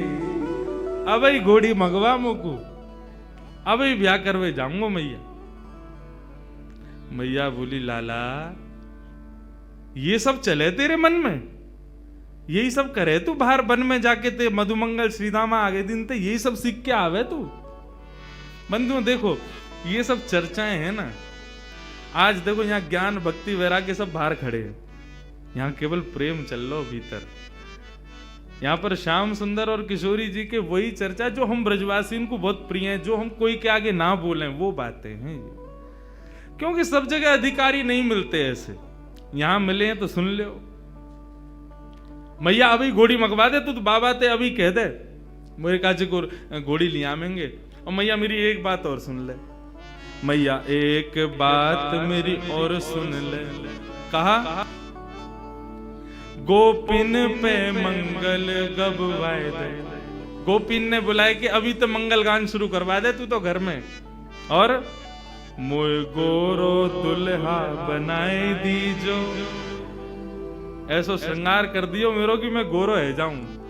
मोय गोरो दुल्हा बनाए दीजो, कहूं हंसे ना वहां की छोरी। मैया मेरो ब्याह करा दे। इतने में ही बाहर से किशोर जी, अरे कुंवर कन्हैया, कुंवर कन्हैया। जैसी किशोरी जी बाहर से पुकारन लगी, श्याम सुंदर बोले मैया मुझे लगा बहू आ गई दिख है, ये तो स्वर का ही सुनो दिखो मैंने। ठाकुर जी दौड़ करके बाहर गए तो सामने किशोरी जी खड़ी हैं। आहा किशोरी जी को जैसे ही देखो, जैसा रूप भीतर वर्णन कर रहे, जाके काजे कर रहे, वही आ गई। वारे विधाता, तेने कैसी सुनी मेरी? मैं तो मैया ते अभी कह रहे और वही है गया सामने। इतने में ही पीछे से यशोदा जी निकल करके आई, और जैसे ही यशोदा जी ने नंद भवन के द्वार पर नन्ही सी किशोरी जी को देखो है, किशोरी जी को देख करके यशोदा मैया के मन में भाव आयो, अरे विधाता, मेरे मन में तो बचपन से ही हती कि लाला के काज सुंदर सी एक बहू लेके आऊंगी आदि आदि, अभी लाला की बात विनोद में सुन रही, लेकिन हे विधाता, ये जो सामने खड़ी है मेरे, या को रूप कैसा, कैसी कैसे कैसे चपल से नेत्र हैं, या कि कैसी मृगनैनी है, या कि मुस्कान कितनी सुंदर, या कि चाल कितनी सुंदर, या कि रूप कितना सुंदर, मोहित है गई। यशोदा मैया ने परिचय ना पूछो कौन है, सीधी बोली, लाली निक इतकुआ। किशोरी जी पास गई, निक मैं तो कोई हृदय से लगा लूं अपने। हाँ मैया लगाए लो। जैसे किशोरी जी को हृदय से लगायो, यशोदा मैया के नेत्रन से अश्रु प्रपात है लगो। ऐसी शीतलता को अनुभव, जो शीतलता को अनुभव सदैव कन्हैया को हृदय से लगावे में आवे, वो पहली बार कोई बालक को हृदय में लगावे में आयो है। कौन है लाली, कहां ते आई है, तेरो गांव कहां है? मैया तुम बढ़िया ते जानो मुझे, कौन हो? मैं वृषभानु जी की लाली हूं। कीर्ति मैया, मेरी मैया आपकी बड़ी अच्छी सहेली। अच्छा, वृषभानु की लाली है? बोले हाँ, वही जो घोटून तक काजल लगावे का है, नहीं समझे? बड़ा बड़ा काजल लगाते हैं वृषभानु जी। हाँ वही हैं। हम बे ऐसे तो बड़ो बूढ़ा है, लेकिन हम तो खूब बतियावे। आ जाओ बातन ने बना तो रे। किशोरी जी बोली, आप हमारे बाबा के बारे में ऐसे मत बोलो ना लाली, मैं कोई बुराई थोड़ी कर रही हूँ। हमारे ब्रज में तो गारी देवे तो उम्र बढ़े, हमारे ब्रज में तो ऐसा बोलवे तो आनंद ही आवे। ऐसे बिना बोले, बिना चुभने वाली बात बोले तो ब्रजवासी आगे बढ़ता ही नहीं। किशोरी जी श्याम सुंदर के संग बैठी हैं, क्रीड़ा कर रही हैं, लीला कर रही हैं। किशोरी जी के इस रूप को देख करके यशोदा मैया के मन में भाव बार बार उत्पन्न हो रहे है। इतने में ही यशोदा मैया से रुको नहीं गए, गई जाकर के तिजोरी खोल के सबरो सामान निकाल करके लाई। लाली ने कि यहाँ पे, यहाँ बैठ जा। किशोरी जी बैठ गई। तेरो श्रृंगार कर दूं? ना, आप श्रृंगार मत करो, मैया नाराज होगी। कछु ना होगी, कह दियो यशोदा मैया ने कियो है। अच्छा तो कर दो। श्रृंगार करनो प्रारंभ कियो है। ऐसा सुंदर श्रृंगार करके किशोरी जी की गोद भर दे, मांग में सिंदूर भर दियो, खूब सारी सामग्री दे करके, लाल चुनरी उड़ा करके पैरन में महावर लगा। आहा, कल कितना सुंदर भाव भैया सुना रहे महावर को, कि एक सखी किशोरी जी के चरणन में महावर लगा रही है, और महावर लगाते लगाते चर्चा भी करती जा रही है। तो महावर लगा के भूल गई कि मैंने कौन से पामन में महावर लगाए हो। तो किशोरी जी से पूछे, अरे किशोरी जी, मैंने कौन से चरणन में महावर लगाए हो? क्योंकि किशोरी जी के चरणन को रंग और महावर को रंग एक जैसा, भूल गई मैंने महावर कहाँ लगाए हो। तब किशोरी जी अपने पाम को उठा के, और जो पाम भारी होवे, बाकी कहीं या में लग गए हो, ये हल्को है, या में ना लगो, मतलब इतनी कोमल कि महावर के वजन से वो किशोरी जी के चरण भारी है रहे। कैसा सुंदर भाव। किशोरी जी के महावर लगाए और सब कछु दे के गोद भर दई, और कही लाली अब जा। कोई कछु पूछे ना, कह दियो यशोदा जी ने कियो श्रृंगार, कोई कछु ना कहेगो तोते। नन्ही सी किशोरी जी अपने हाथ में सब सामग्री लेकर के, और ऐसे ऐसे चल चल के ठुमक ठुमक करके घूम रही हैं। आहा, यशोदा मैया तो आनंदित है गई हैं, इतना सुख मिल रहा है। छोटी सी किशोरी मेरे अंगना में डोल रे, छोटी किशोरी मेरे अंगना में डोल रे, छोटी सी किशोरी। मैंने वासों पूछी लाली, कौन गाम की छोरी रे। मैंने वास पूछी लाली, कौन गाम की छोरी रे। हंस हंस के बताए, मैं तो बरसाने की छोरी रे। हंस हंस के बतावे, वो तो बरसाने की छोरी रे। छोटी सी किशोरी मेरे अंगना में डोल रे, छोटी सी किशोरी मेरे। नन्ही सी किशोरी जी खूब सारी सामग्री को अपने गोद में भर के और कन्हैया को इशारा करके वहां से चली गई, मिल के चली गई और बोली अब तुम आई हो हमारे यहाँ। ठाकुर जी बोले आऊंगो, ऐसे ही आऊंगा मैं भी, अब तुमने आई हो तो मैं भी आऊंगा, अब चाहो। अब वहाँ कीर्ति जी पूरे बरसाने में खोज रही है मेरी लाली कहाँ चली गई। छोटी सी लाली भोरी सी है, कोई बहका के ले गए हो बाकू, सब जगह खोजें लेकिन कहीं दिखे नहीं। इतने में ही देखो नंद भवन के मार्ग से और किशोरी जी तो महाराज वैसी ही सुंदर, और इतनो सुंदर श्रृंगार यशोदा मैया ने कियो, पत्रावली को श्रृंगार कियो है किशोरी जी के, सुंदर सुंदर पत्रावली बना करके किशोरी जी को श्रृंगार कियो। जैसे ही किशोरी जी आई कीर्ति दौड़ करके गई, हृदय से लगायो, लाली तू कहां गई, मैं कब तक खोज रही, और ये कहा भयो, ये तेरी मांग कौन ने भर दी, और ये तेरे होटन पे लाली मां कौन ने रच दी, पामन में महावर, ये पाजेब, कौंधनी, गले में हार, इतना सामान ये सब कौन ने कियो। मैया मैं गई नंदगाम, वहां पे यशोदा मैया ने मेरा श्रृंगार कर दिया। कीर्ति मैया श्रृंगार देख के समझ गई, बोले कि यशोदा जी ने गोद भर दी मेरी लाली की।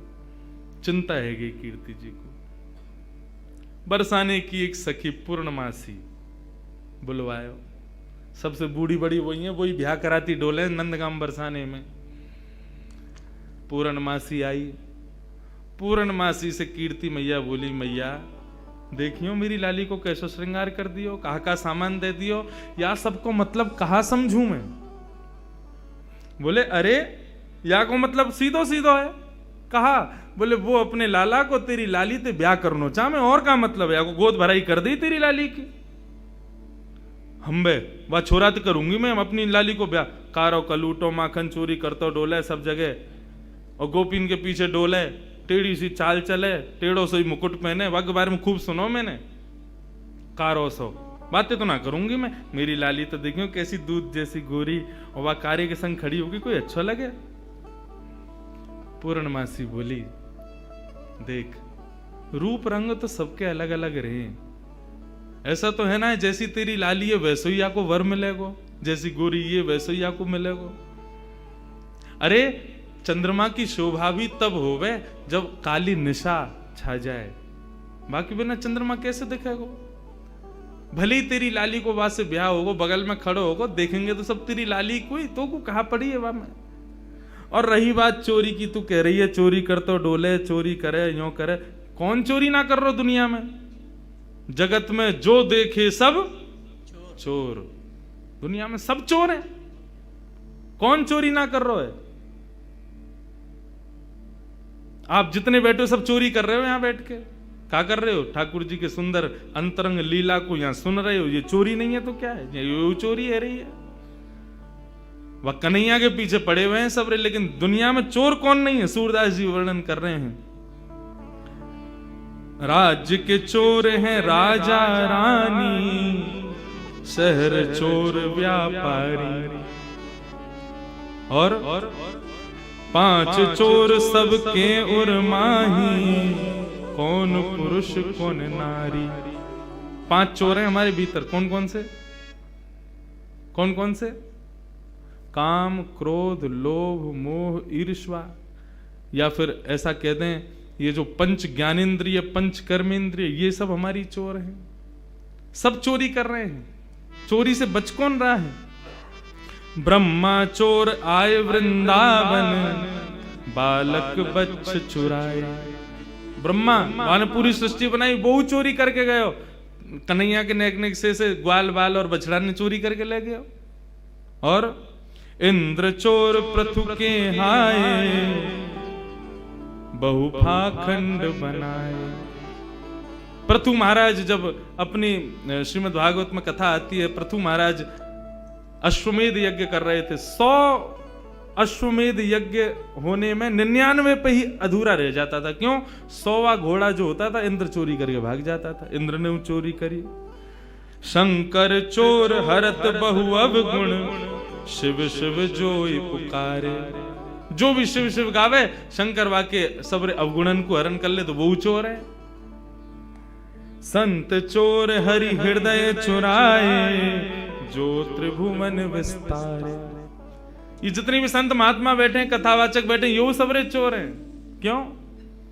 त्रिभुवन नाथ स्वामी के कथा गुणान वानन को गान कर करके लोगन के चित्त को चुरा ले, यो सबरे चोर हैं। सब मिल चोर, सब मिल चोरी करी श्याम की, जो जासे बन आए।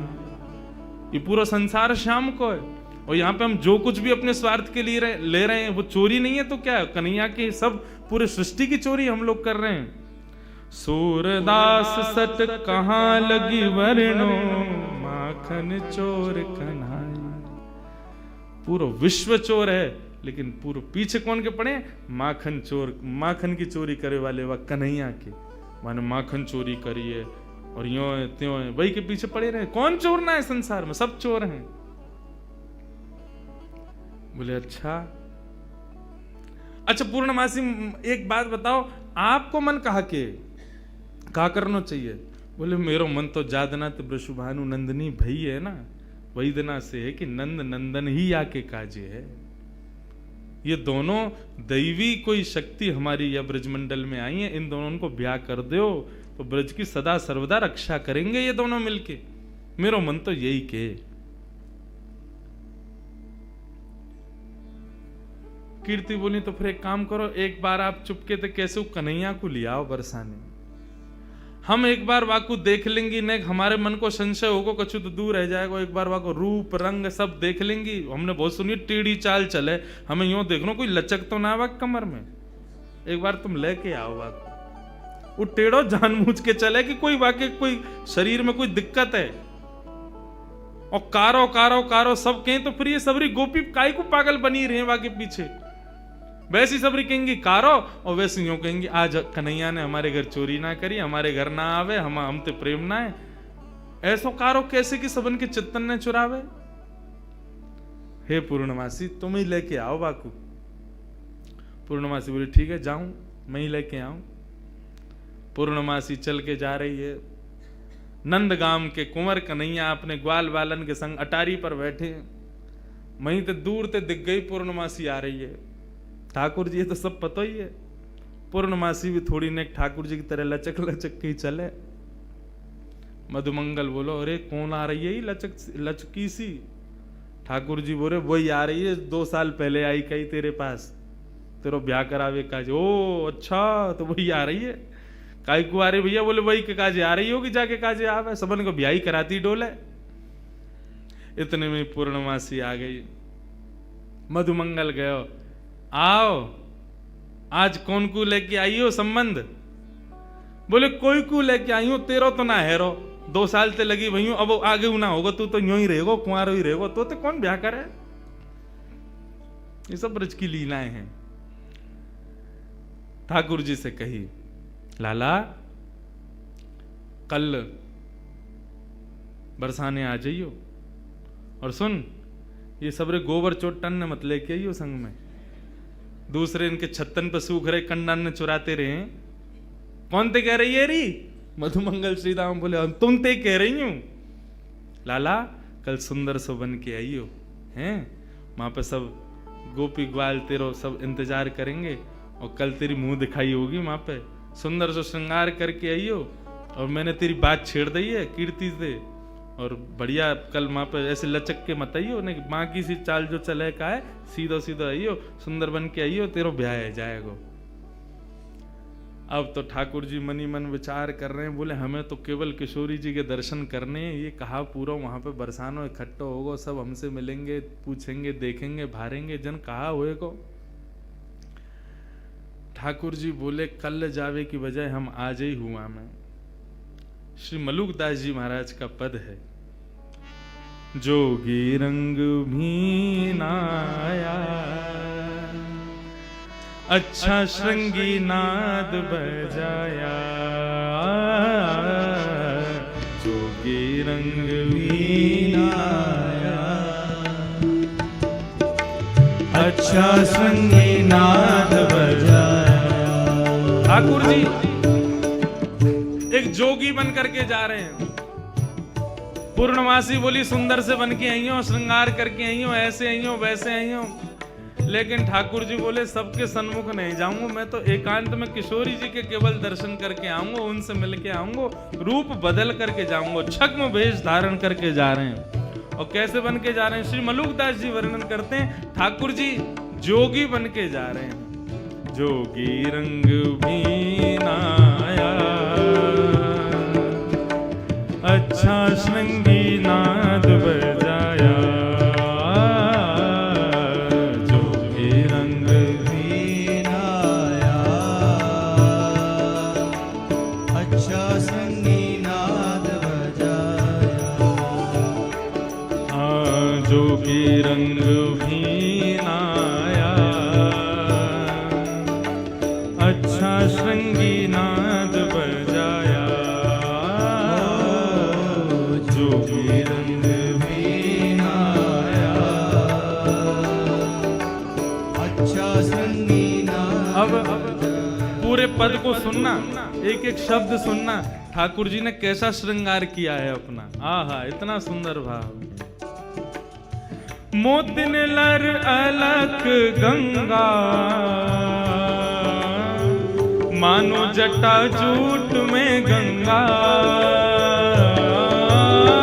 मोतिन लर अलख गंगा,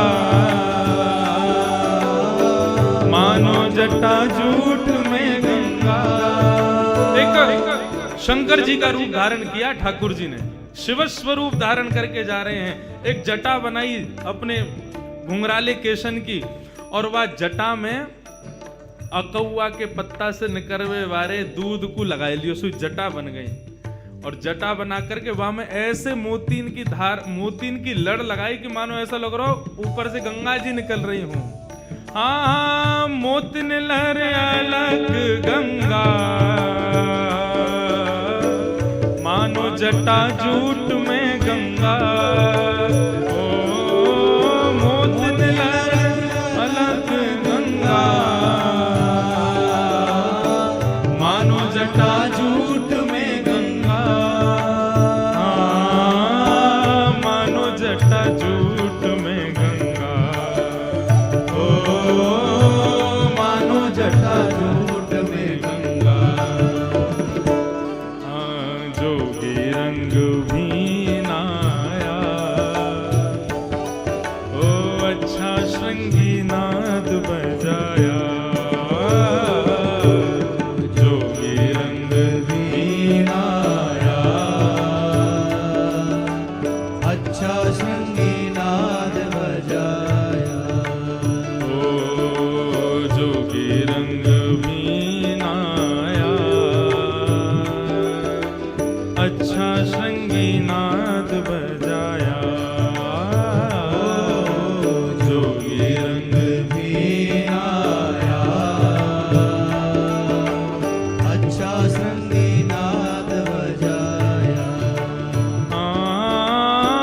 मलिया गिरी चंदन ब्राजे,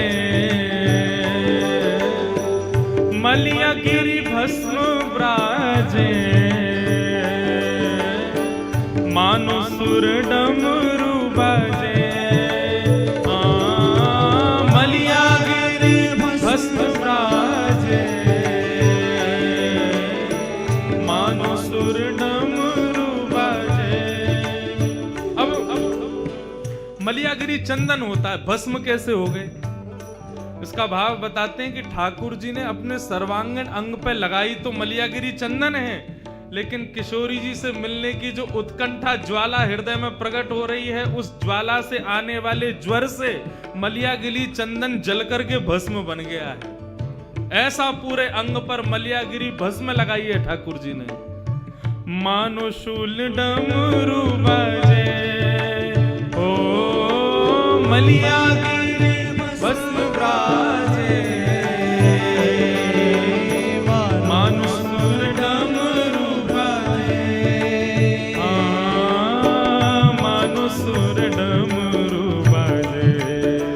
ओ मानो सुर डमरू बाजे। जोगी रंग भी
शिव स्वरूप धारण करके ठाकुर जी पहुंच गए बरसाना। अब बरसाने में अलग निरंजन डमरू बजाते हुए घूम रहे हैं पूरे बरसाने में। इतने में ही कछु गोपी आई, सखी आई किशोरी जी की, आकर के बोली बाबा कहाँ से आए हो, कौन हो आप? ठाकुर जी बोले हम सन्यासी बाबा हैं, हिमालय से आए हैं। अच्छा कहा करो आप? बोले हम लोगन की शक्ल देख करके ये बता दें वहां को ब्याह कब होगो, कौन ते होगो। अच्छा ये गुण है आपको? बोले हाँ ये हमारा गुण है। सब गोपी बोली तो फिर तो हमारी किशोरी जी को देखो आप, उनको बताओ उनको कहा होगा। कौन किशोरी जी? बोले हमारे बरसाने की राजकुमारी हैं, नहीं उनको बताए तो उनको ब्याह कौन से हुए को लेके चलो हमें।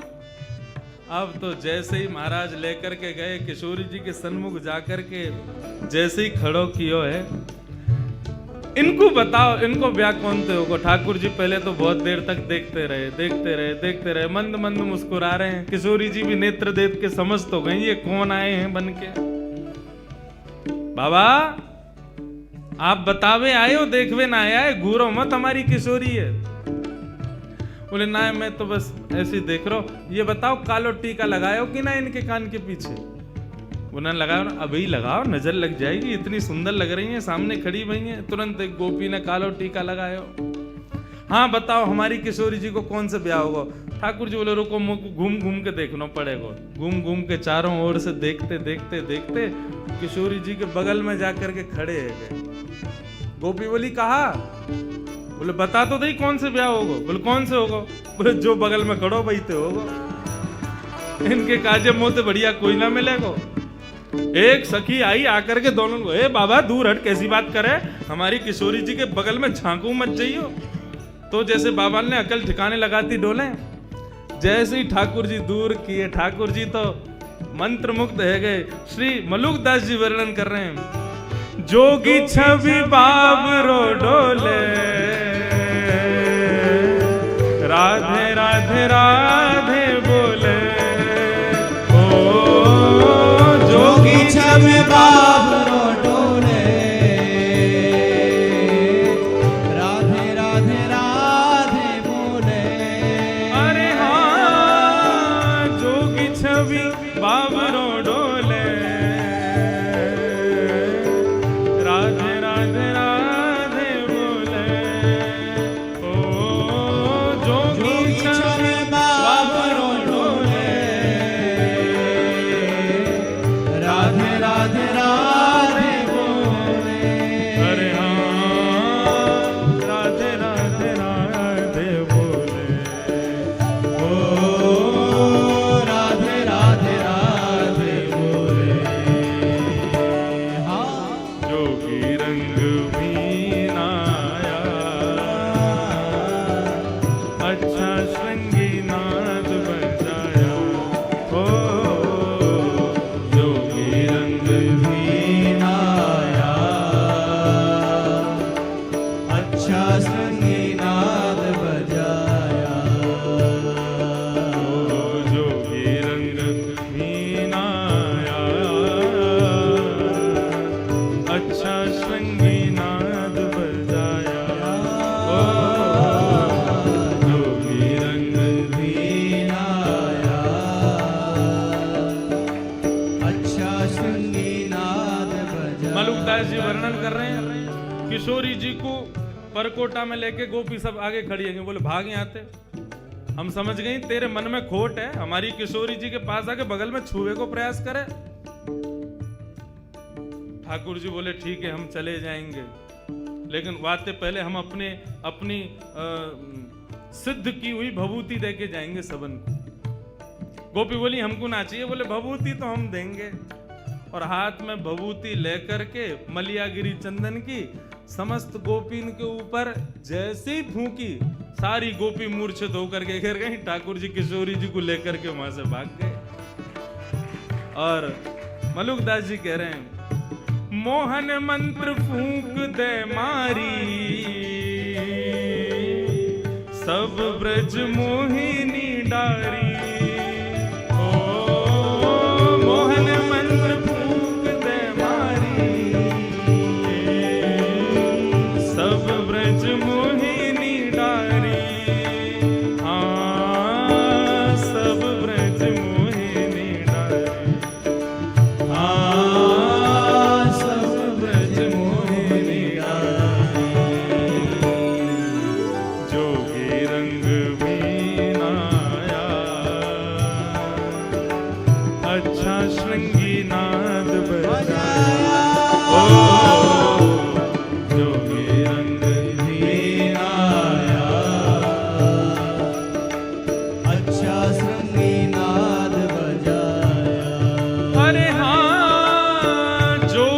सब संतों का प्यारा, शरण मलूक ने माना। ओ जोगी सब संतों का प्यारा, शरण मलूक ने माना। हाँ, शरण मलूक ने माना।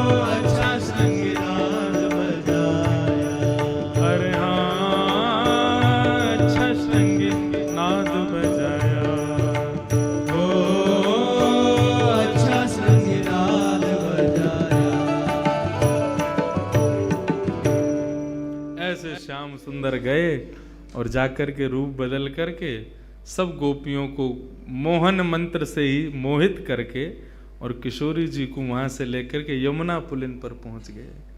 और वहां यमुना पुलिन पर पहुंच के दोनों को सुंदर रास बिहार भयो। बंधुओं, ठाकुर जी की 4 लीलाएं हैं।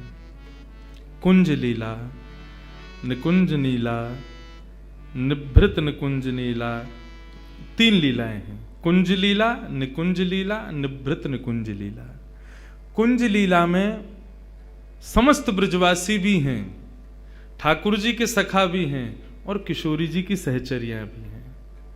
लेकिन जैसे ही निकुंज लीला प्रारंभ होती है तो वहां पर केवल किशोरी जी की सखियां और ठाकुर जी, वहां पर सखाओं का प्रवेश नहीं है।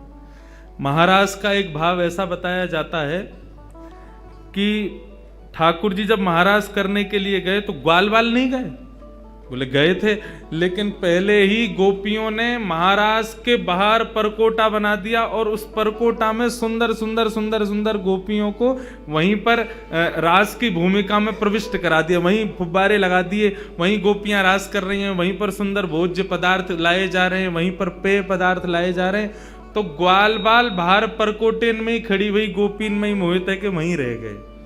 भीतर के रास में तो श्री ठाकुर जी ने प्रवेश किया। ये चित्र मैंने दर्शन किया था श्री सरस कुंज जयपुर में।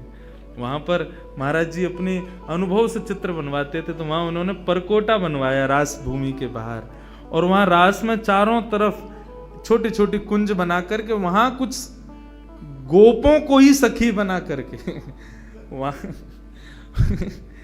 गोप ग्वालों को ही सखी रूप में खड़ा करवा दिया समस्त गोपियों ने। मतलब ग्वाला ही चुनरी ओढ़ करके आंखल में कजरा लगा करके उनको कछु दिए होंगे गोपीन ने, कछु मोह दिए होगा तो माखन दे देंगी, तो को दही दे देंगी, तो को ये करनो कहा सखी बन के खड़े है जाइयो बाहर, और का करनो कन्हैया के संग जितने ग्वाल वाल आमेंगे सबन को मोहित कर लियो अपने ऊपर। तो ठाकुर जी के ग्वाल वाल तो बाहर के परकोटा में ही रह गए, भीतर तो ठाकुर जी ने प्रवेश किया। तो निकुंज लीला में केवल श्याम सुंदर, किशोरी जी और किशोरी जी की सहचरियां। लेकिन जब निभृत निकुंज की लीला प्रारंभ होती है वहां पर किसी का प्रवेश नहीं है। वहां केवल श्याम सुंदर और श्री किशोरी जी, केवल इन दोनों के भाव ही विद्यमान होते हैं। इसके अतिरिक्त कोई भी वहां नहीं विराजता है। उस निभृत निकुंज की लीला का ना तो वाचन किया जा सकता, ना श्रवण किया जा सकता, केवल उसका अनुभव किया जा सकता है कि ठाकुर जी की ऐसी लीला चल रही होगी, ऐसा भाव हो रहा होगा, ये हो रहा होगा।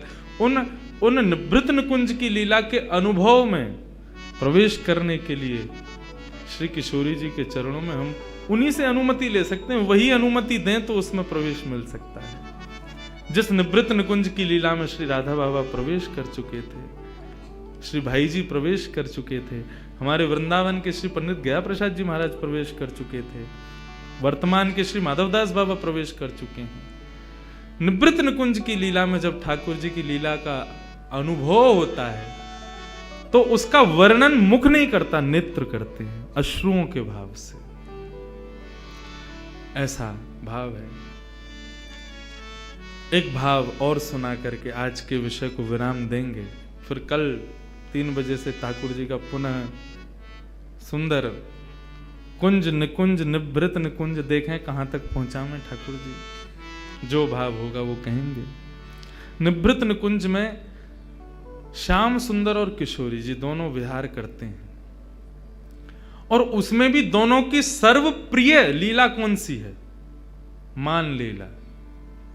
मान लीला में जब एक रूठता है दूसरा उसको मनाता है, तो अधिकतर या मान के स्वभाव को अपने ऊपर धारण करें श्री किशोरी जी। हां, डेली मान करेंगी। और कन्हैया चरण दबा रहे हैं, कभी कछु कर रहे हैं, कभी उनकी मनपसंद वस्तु लेके आ रहे हैं, कभी उनके सामने नृत्य करके दिखा रहे हैं, कभी कछु गा के सुना रहे हैं, कभी कोई रूप की वैचित्रता प्रकट करके किशोरी जी को हंसावे को प्रयास करें। किशोरी जी यहाँ मुंह कर लें, यहाँ ते मना में तो इधर मुंह कर लें, और यह तरीका ते ठाकुर जी की और किशोरी जी की मान लीला चले।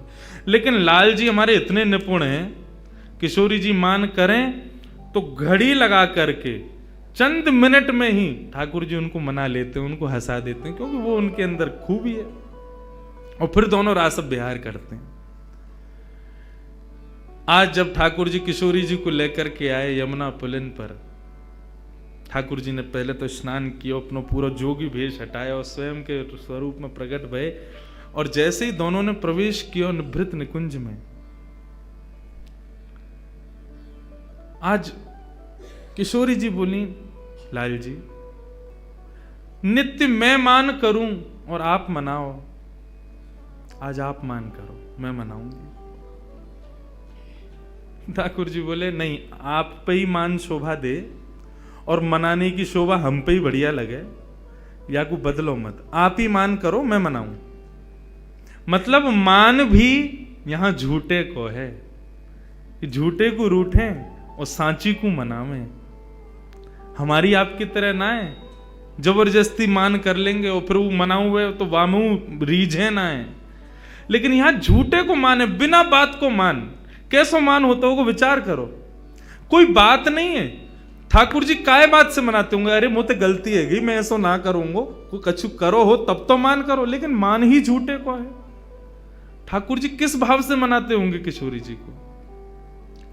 लेकिन आज किशोरी जी बोली नहीं, आज आपको हमारी बात माननी पड़ेगी, आप मान करो, हम मनाएंगे।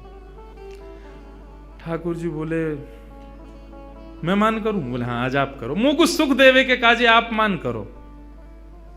ठाकुर जी बोले ठीक है, तो आज हम मान करते हैं, आप मनाओ।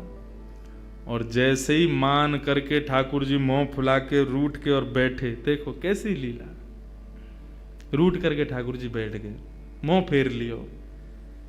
अब किशोरी जी कभी ठोड़ी पकड़ करके अपनी ओर कर रही हैं, हे श्याम सुंदर कहा भयो, मुझसे बोलो। ठाकुर जी फिर मुंह फेर लें। किशोरी जी अच्छा, तो आपको मयूर नृत्य बहुत प्रिय, देखो देखो मैं मयूर की तरह नृत्य करके दिखाऊं, तभी मयूरन को बुला लें, सामने असंख्य मयूर प्रकट हो जाएं, उन सब के मध्य में किशोरी जी नृत्य करें, आकाश से देवी देवता भी केवल श्रवण करें, क्योंकि निभृत निकुंज की लीला में वे भी दर्शन नहीं कर सकते, वे भी कान लगा करके सुनते रहें कि अरे किशोरी जी नृत्य कर रही हैं, उनके नूपुरन से प्रकट होने वाली ध्वनि कितनी मधुर है, किशोरी जी कितनी मधुर लग रही होंगी। हे श्याम सुंदर आप मान मत करो, रीझ जाओ, किशोरी जी को श्रम है रो है। लेकिन ठाकुर जी देखे ही नहीं रहे। किशोरी जी बोली अच्छा नृत्य से नहीं माने तो कछु भोज्य पदार्थ लाऊं। ठाकुर जी का जी मिष्ठान रबड़ी और अब सब किशोरी जी ने स्वयं सिद्ध कियो, और सिद्ध करके ठाकुर जी के आगे 56 भोग लगाए, और एक एक वस्तु उठा करके ठाकुर जी को कह रही लाल जी पाओ ना, मैं अपने हाथन से पवा रही हूं, मैंने देखो कैसे बनायो, ये दोहरी गाय के दूध की रबड़ी है, अरे कैसी सुगंधी आ रही है। ठाकुर जी तिरछी नजर तो देख तो ले, मुंह में एक बार जीभ ते चाट तो ले, लेकिन मान कर रहे हैं, माननो ना है, रीझनो ना है। अच्छा तो आप नहीं खाओगे तो फिर मैं ही खाए लूं याकू। जैसे किशोरी जी खावे बैठे, सोई ठाकुर जी हाथ बढ़ा के बाद छीन लें धर लें, आप सो ना खाऊंगा खुद खा लूंगा, ऐसा मान करें। लेकिन किशोरी जी थक गई मनाते मनाते। ठाकुर जी ज्यों ज्यों मान में प्रवेश कर रहे हैं त्यों त्यों वो मान असली रूप धारण करते जा रहा हो, सत्य है तो जा रहा है। किशोरी जी ने खूब प्रयास किया कि श्याम सुंदर मान जाएं, लेकिन नहीं माने। एक दिन पूरा बीत गयो, एक रात्रि पूरी बीत गई, दूसरो दिन पूरा बीत गयो, दूसरी रात्रि पूरी बीत गई, तीसरो दिन बीत गयो, तीसरी रात्रि पूरी बीत गई, लेकिन ठाकुर जी ने मान नहीं छोड़ा। ठाकुर जी मन में सोच रहे हो बहुत पीछे पड़ रही, मान करो, ले कल ले मान, हमारो मान आज के बाद कहेंगी और ना कि तुम मान करो। लेकिन किशोरी जी को जब श्रम हुआ, मनाते मनाते मनाते जब हार गई, तो किशोरी जी नीचे नजर करके ऊपर एक अटारी पर, एक शिला पर श्याम सुंदर बैठे हैं और किशोरी जी नीचे हाथ रख के बैठी हैं और श्याम सुंदर को बार बार देख रही है। बोले आपको 3 दिन से हमने मुस्कुराते भय ना देखो, आपके चेहरे पर एक प्रसन्नता ना देखी। लाल जी आप जानो ये कितनो कष्ट दे रहा हो हृदय को, एक बार मान जाओ श्याम सुंदर। लेकिन ठाकुर जी नहीं माने।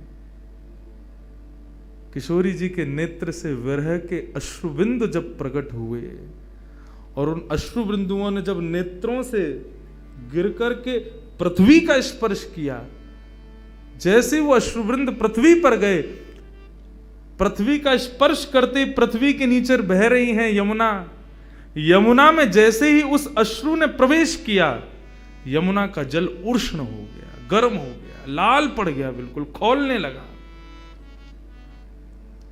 यमुना तुरंत अपने भैया यमराज के पास जाती हैं और यमराज से कहती हैं, यमराज तुम्हारे नरक में क्या इतनी वेदना किसी को दी जाती है जितनी वेदना अभी किशोरी जी को हो रही है। यमराज जी जब उस अश्रुबिंद का दर्शन करते हैं, कहते हैं यमुना हमारे नरक में भी इतनी वेदना, इतना कष्ट किसी को नहीं दिया जाता जो कष्ट आज किशोरी जी को हो रहा है, कृष्ण विरह का। यमुना जी से सहन नहीं होता, तुरंत यमुना जी प्रकट हो जाती हैं और कहती हैं, हे राधिके आपको ये कष्ट किसने दिया, हमें बताओ। तब किशोरी जी कहती हैं, श्याम सुंदर मान करके बैठे, 3 दिन है गए, रीझ नाए रहे हैं।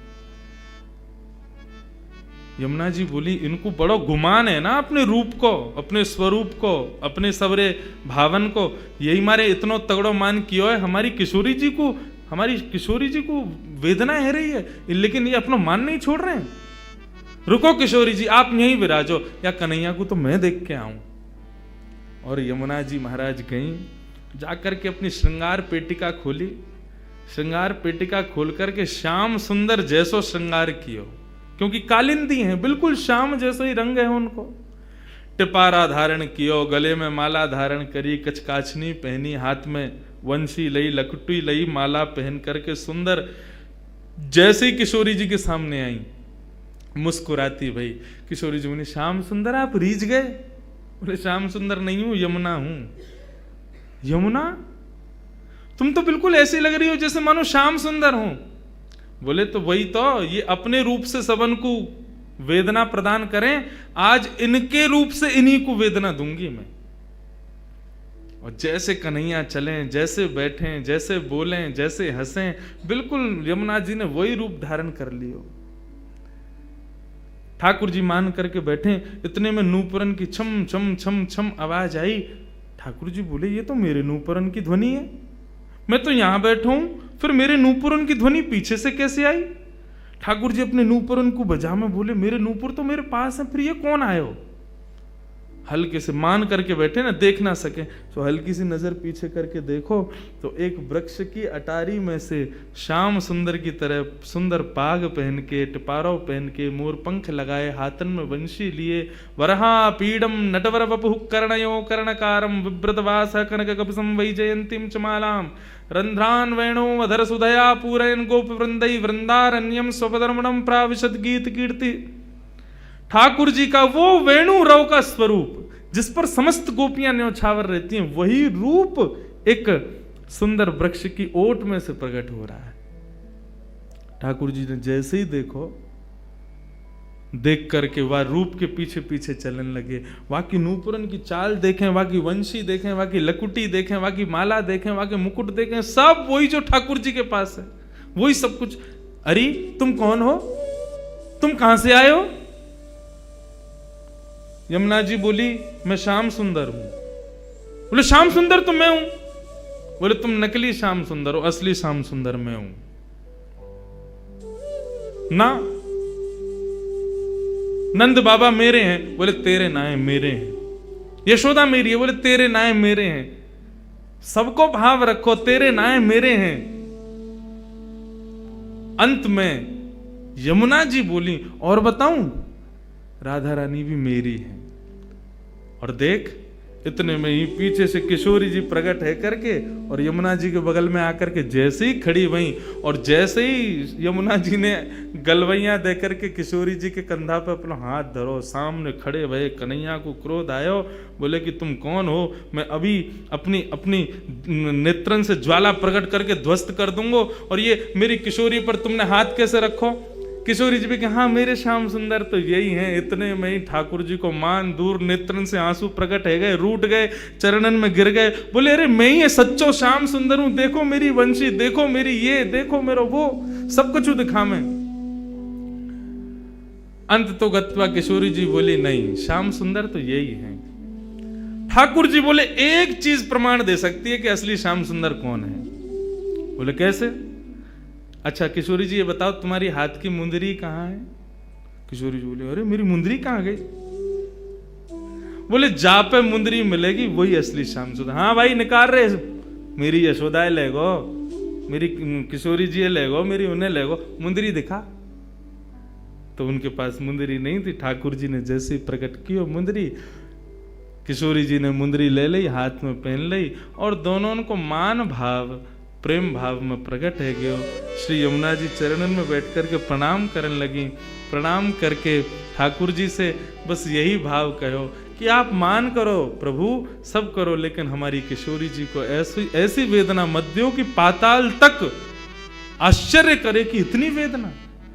आपके रूप की वेदना, आपकी प्रसन्नता की वेदना हमारी किशोरी जी को नहीं होवे, ये विचार करियो, नहीं तो नूतन प्रलय है जाएगो कौ देना। और मुंह को वरदान प्रदान करो, मैंने आपको श्रम दियो, क्षमा करियो। ठाकुर जी बोले नहीं नहीं, आप बस सदा ऐसे करियो कि सदा मेरे या रूप में ही विराजमान रही हो। तब से श्री यमुना जी श्याम सुंदर के स्वरूप में ही विराजती हैं। श्याम सुंदर श्री यमुने महारानी की। श्याम सुंदर का ही स्वरूप श्री यमुना जी का है। ये किशोरी जी और श्याम सुंदर की मान लीला का। तो ऐसे बंधुओं ये निभृत निकुंज लीला है, कुंज लीला है, निकुंज लीला है, निभृत निकुंज लीलाएं हैं। ये सब किशोरी जी की लीलाएं हैं। आज निभृत में नेक प्रवेश करायो, कल ना जाने किशोरी जी कहाँ पहुंचा मैं। सदा सदा इन किशोरी जी के चरणन में हम प्रणाम करें। हम ब्रजवासीन की स्वामिनी हैं।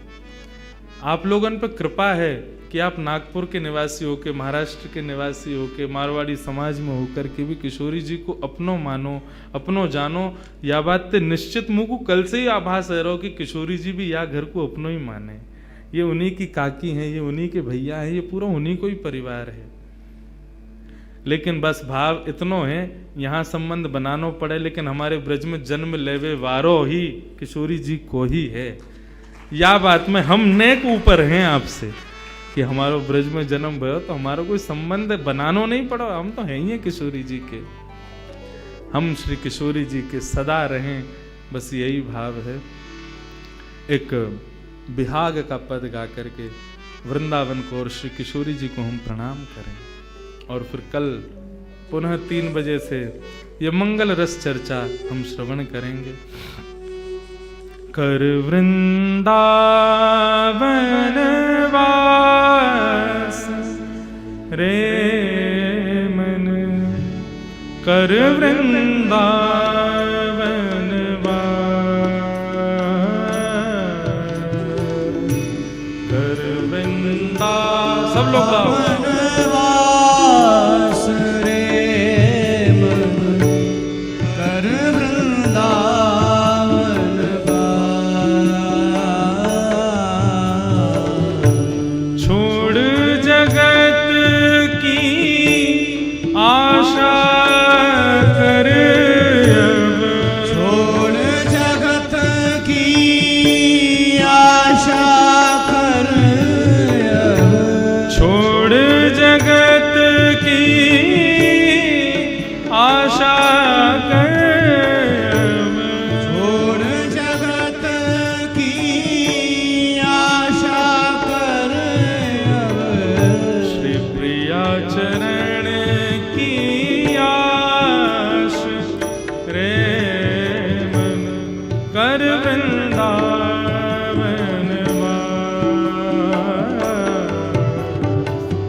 क्षण प्रति